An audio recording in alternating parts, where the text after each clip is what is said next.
আসসালামু আলাইকুম। ঢাকা ক্যাপিটালস এবং পরশু মহিষালী ম্যাচটা তো আমরা সবাই দেখেছি, কিন্তু ভাই আপনারা কি একটা দিক লক্ষ্য করছেন, দেখছেন ভাই দর্শক প্রায় 20,000 প্লাস দর্শক ছিল মাঠে ভাই। শেরেবাংলা স্টেডিয়াম একেবারে ভরে গিয়েছিল বা ভালো একটা ম্যাচ দেখার জন্য, কিন্তু দেখুন মাঠের খেলায় তারা একেবারে হেরে গেছে ঢাকা ক্যাপিটালস ভাই।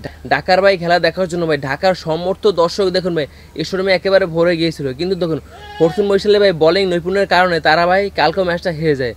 তানভীর ইসলাম তিনি ভাই মাত্র 2বার বল করে 3 উইকেট পেয়েছে। তারপর দেখুন 5 ম্যাচে মাত্র ভাই 2 ওভার 3 বল করে তিনি 3 উইকেট পেয়েছে। তারপর দেখুন মোহাম্মদ নবী ভাই 3 ওভার বল করে তিনি 4 উইকেট পেয়েছে। দেখুন ভাই পরশু মহিষালী ভাই বোলিং লাইন আপের কারণে দেখুন পরশু মহিষালী মেলাঘোটা ম্যাচ জিতেছে। আর দেখুন রংপুর রাইডার্স তাদের ভাই লাগাম ছিঁড়ে দিয়েছে কারা, 2 ওভার রাজশাহী ভাই। 2 ওভার রাজশাহীর কারণে তারা পরপর 2টো ম্যাচ হেরে গেছে। রংপুর রাইডার্স পরপর 8টা ম্যাচ অপরাজিত ছিল। দেখুন ভাই রংপুর রাইডার্সের সব অঙ্কার ভেঙে দিয়েছে 2 ওভার রাজশাহী ভাই। বরিশালের সাথে যখন রংপুরের খেলা হয়েছিল ভাই, দেখুন রংপুর রাইডার্সের ভাই অধিনায়ক সোহান তিনি এখন অহংকারী মানুষ ভাই।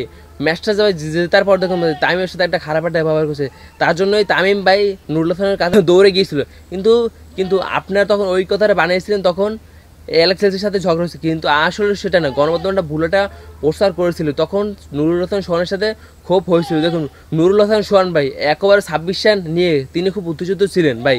তিনি ভাই ম্যাচটা জিতে তিনি একটা অহংকারী একটা ভাব দেখিয়ে ভাই মার ছাড়েন, এটা আমরা কখনো একটা খেলোয়াড়ের কাছে আমরা বিলিভ করি না ভাই। ঢাকা ক্যাপিটালস তারা দেখুন খেলার আগে থেকেই তারা অনেক ঝাঁকজমক করে নিয়েছিল, কিন্তু দেখুন মাঠের খেলায় তারা হেরে গেছে। তারা ভাই পরপর 7টা ম্যাচ অপরাজিত ছিলেন। তারপর দেখুন পরপর 3টে ম্যাচ জিতে তারা ভাই কোয়ালিফায়ারে যাওয়ার একটা চান্স ছিল। তারপর দেখুন পরশু মহিষালের সাথে যদি ম্যাচটা যদি জিততো তাহলে তারা কোয়ালিফায়ারে যাওয়ার একটু সুযোগ ছিল, কিন্তু দেখুন মাত্র 73 রানে অল আউট হয়ে গেছে ভাই পরশু মহিষালে ভাই বোলিংয়ের কারণে ভাই। আর দেখুন পরশু মহিষাল কালকে 9 উইকেটে ম্যাচটা জিতে নিয়েছে। আর দেখুন কালকে ভাই এত যে দর্শক হবে আমি জীবনে ভাবতে পারি ভাই, প্রায় 20,000 প্লাস দর্শক হয়েছে মাঠে ভাই।